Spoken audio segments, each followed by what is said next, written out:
Alors l'éveil,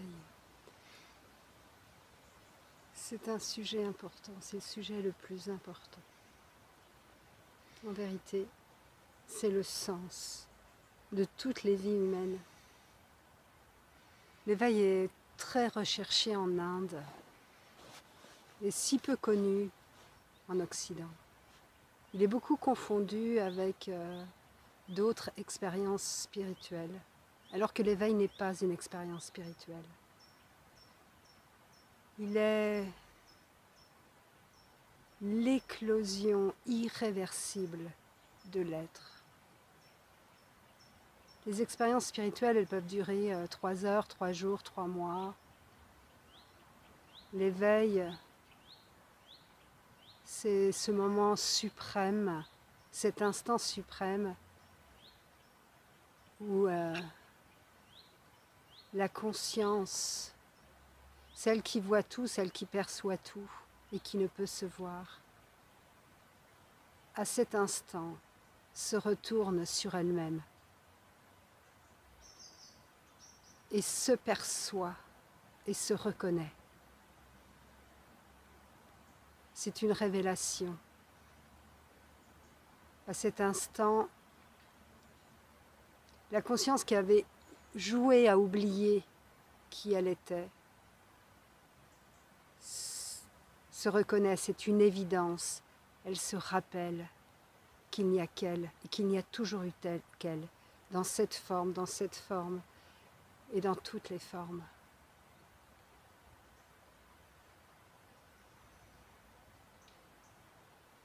Et c'est le but de la vie humaine, c'est le sens de la vie humaine.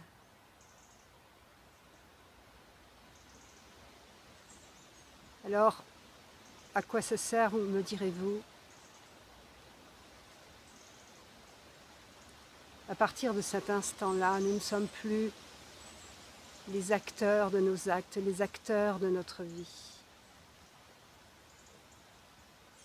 Nous sommes juste des instruments par lesquels la conscience œuvre.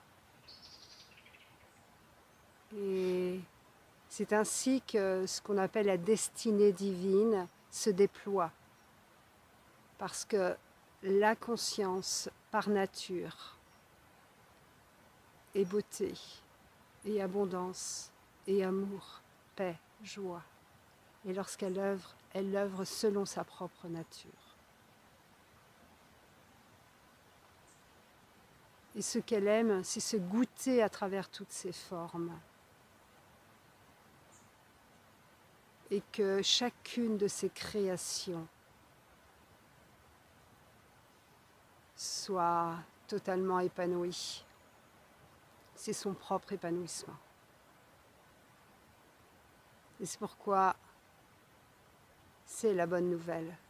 Parce qu'à partir de cet instant, progressivement, au fur et à mesure de l'intégration de l'éveil dans le corps, eh bien, la conscience universelle déploie son œuvre à travers cette forme et à travers toutes les formes par lesquelles elle s'est éveillée. Et c'est ainsi que se déploie ce fameux paradis sur la terre. C'était le message de Jésus.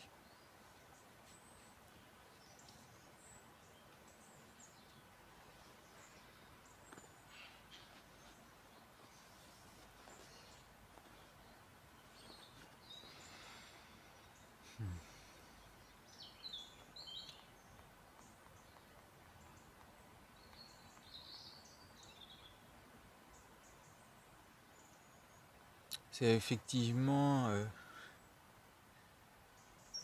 une question de la plus haute importance, l'éveil, parce que c'est le but de la recherche spirituelle. C'est important d'avoir les idées claires sur ce qu'est véritablement la recherche spirituelle. Parce que tout est à notre disposition, là, en tout cas en apparence.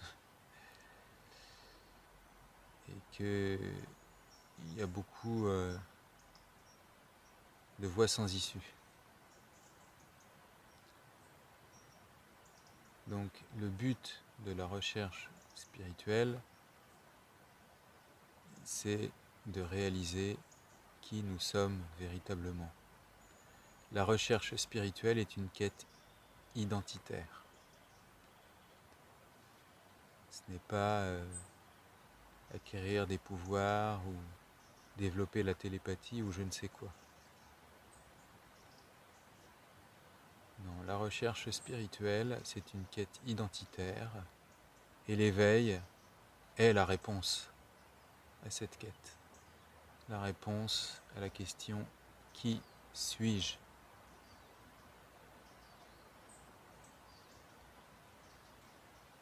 Et cette réponse, elle vient dans un moment de compréhension intime. C'est une compréhension au-delà du mental, c'est une reconnaissance. Effectivement, au moment où la conscience se retourne sur elle-même pour essayer de savoir qui elle est, pour essayer de se voir, il se réalise qu'elle ne peut pas se voir,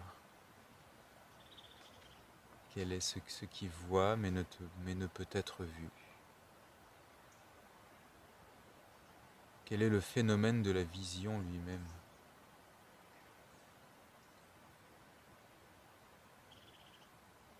Et ça appartient à l'éternité.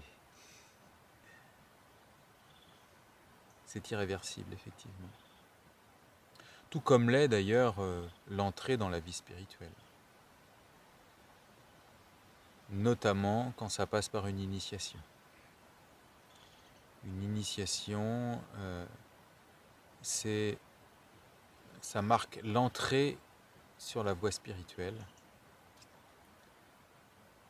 Et c'est mourir à la vie profane. Il n'y a plus de retour en arrière possible. Une fois qu'on a commencé le chemin, on ne peut plus retourner comme avant devant sa télé et faire comme si de rien n'était. C'est pas possible.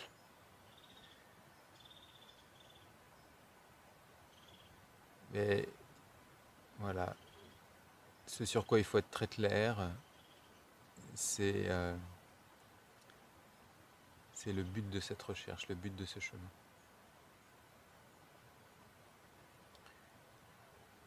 Et une fois que l'éveil s'est produit, alors il n'y a plus de chute possible. C'est le vrai salut. C'est le seul salut. Personne ne peut vous le donner.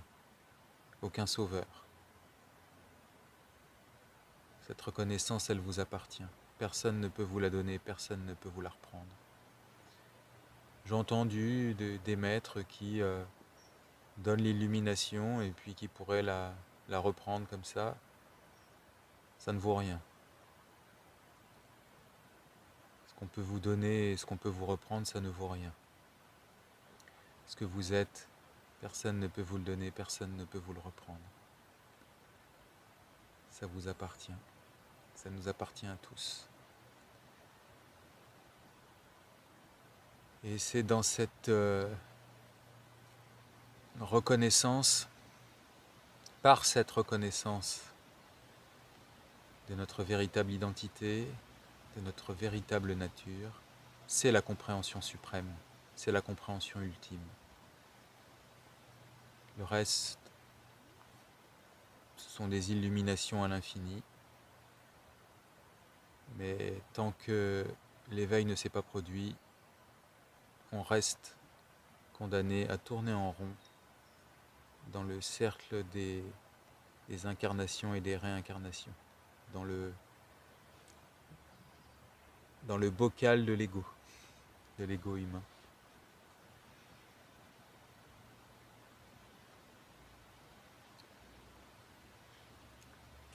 Donc c'est là-dessus que va se fonder le nouveau monde, ce monde de fraternité et d'amour auquel nous aspirons tous. Et sur rien d'autre. Donc la réalisation sera collective, mais le chemin est individuel. Et il en va de la responsabilité de chacun, d'être clair sur ce que c'est que la recherche spirituelle, sur ce que je recherche vraiment et sur mes véritables intentions. C'est pas une recherche de confort, c'est pas une recherche de bien-être, c'est une recherche de vérité sur qui je suis, c'est une recherche d'identité. Parce que vous ne savez pas qui vous êtes. Vous croyez le savoir, mais vous ne le savez pas.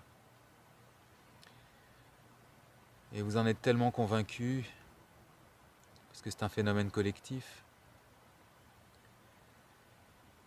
qu'il ne vous vient même pas à l'idée de remettre ça en question. Ça commence par là. Et toutes les voix qui ne remettent pas votre identité, votre ego en cause, sont des voix sans issue. Ce sont encore des façons qu'ont le mental et l'ego de se rattraper aux branches et de se recréer une nouvelle identité autour de je ne sais quelle histoire.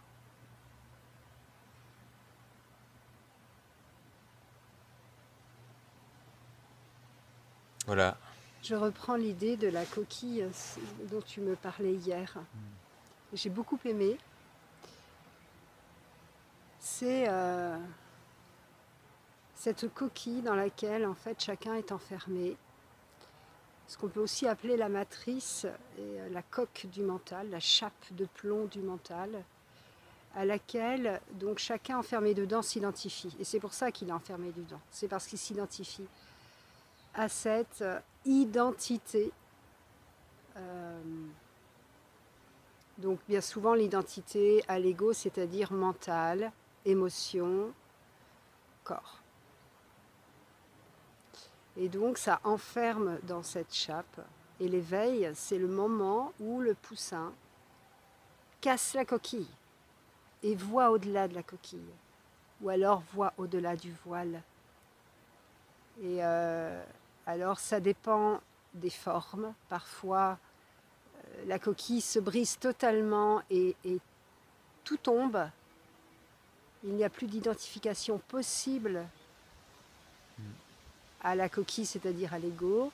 Et puis pour d'autres, ce sera juste un trou de percée. Et au fur et à mesure, à partir de ce trou de percée, ça se fend, c'est le processus qui se fait tout seul.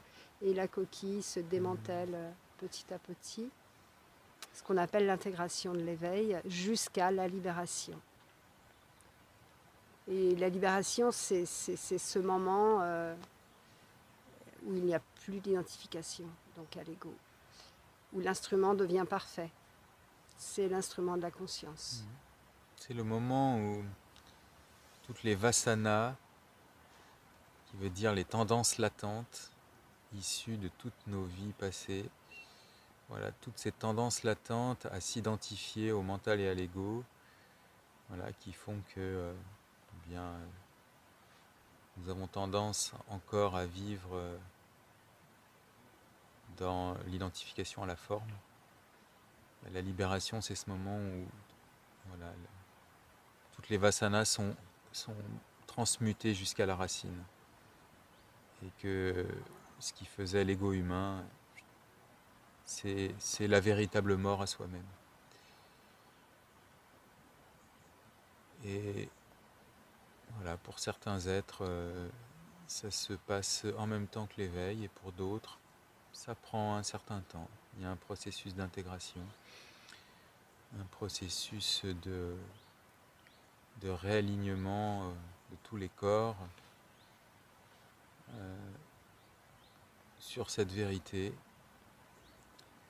Parce que quand cette vérité est réalisée en soi,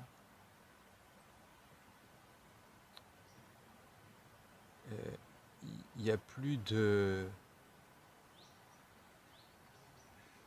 compromis possible. C'est plus possible de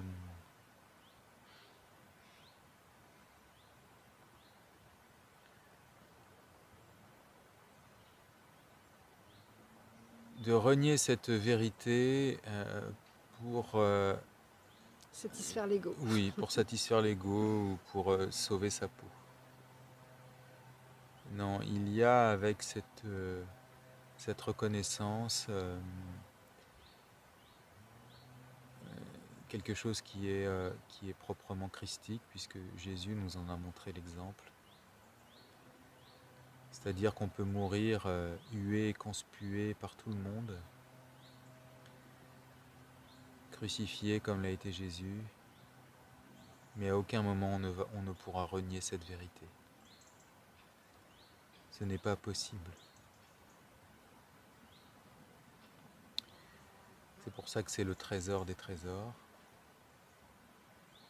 Et c'est aussi la toute-puissance divine. Ce regard de vérité, c'est la toute-puissance divine.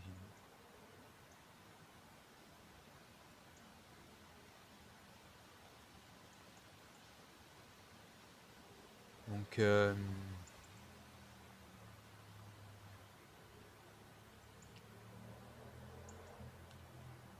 voilà notre message.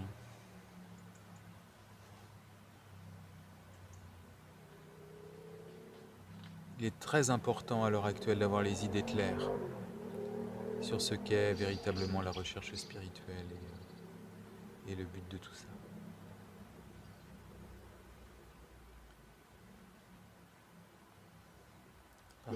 Oui. J'aimerais ajouter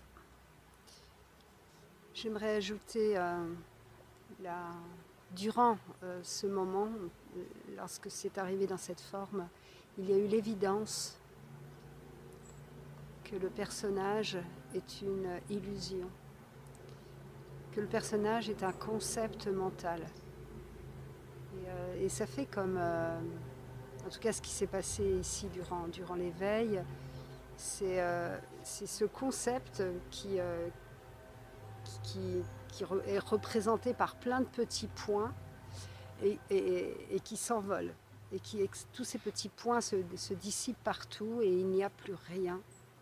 Et là, il est réellement réalisé que c'est qu'une illusion, qu'il n'a pas de vraie, une réelle identité. Alors,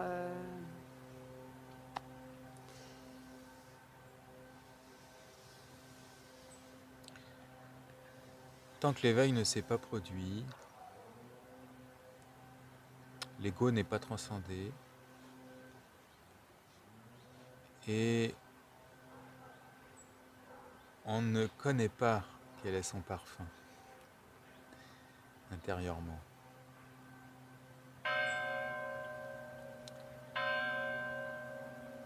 Parce que, en réalité,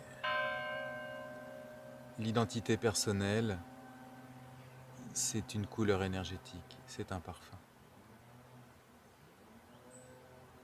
C'est une sensation parmi toutes les autres, parmi tout le continuum de sensations de la pleine conscience. L'identité personnelle est aussi une sensation qui a une certaine couleur énergétique.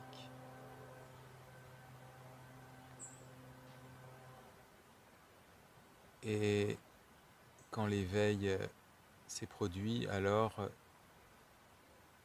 le discernement est là et cette couleur est reconnue.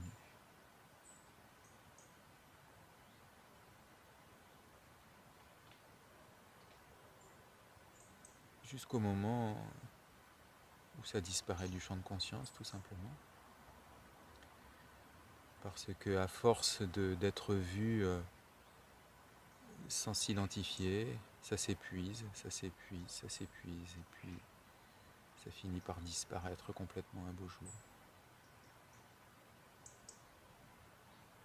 Et c'est ça la véritable liberté que chacun recherche. La liberté, elle ne s'acquiert pas à partir de l'extérieur en se battant pour ses droits.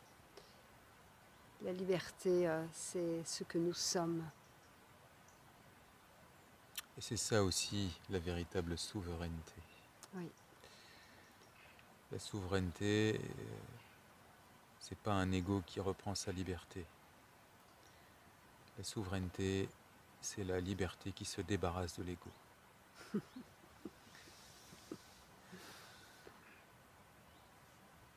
Voilà. Parce que c'est,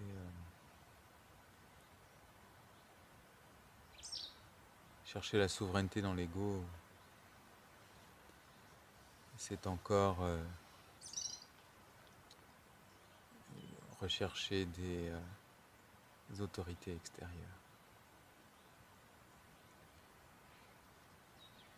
Parce que l'image que nous avons de nous, et à laquelle on s'identifie, et que l'on défend, et cette défense, elle s'appuie sur la croyance qu'il y a quelqu'un. Qu'il y a quelqu'un, que cette image c'est quelqu'un, que c'est vous.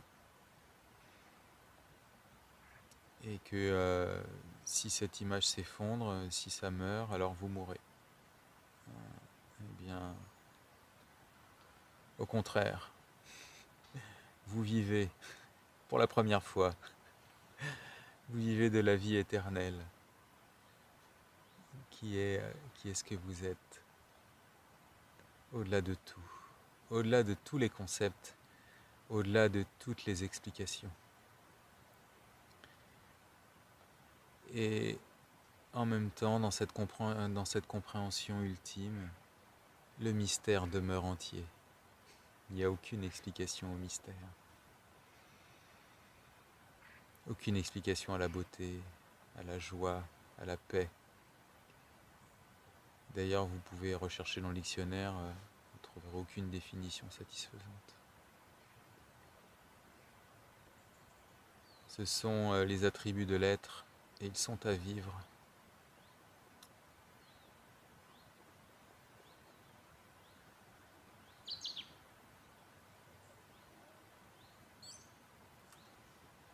Il serait bien d'ajouter que nous accompagnons les êtres lors d'ateliers et de séminaires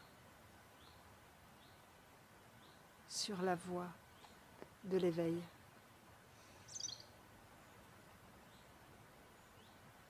Donc je vous invite à consulter notre site internet sur lequel vous aurez tout le calendrier jusqu'au mois de mars. Notre prochain séminaire est toutefois le 19 et 20 novembre sur la voie de l'éveil. Oui. Bien à vous. Merci pour votre écoute.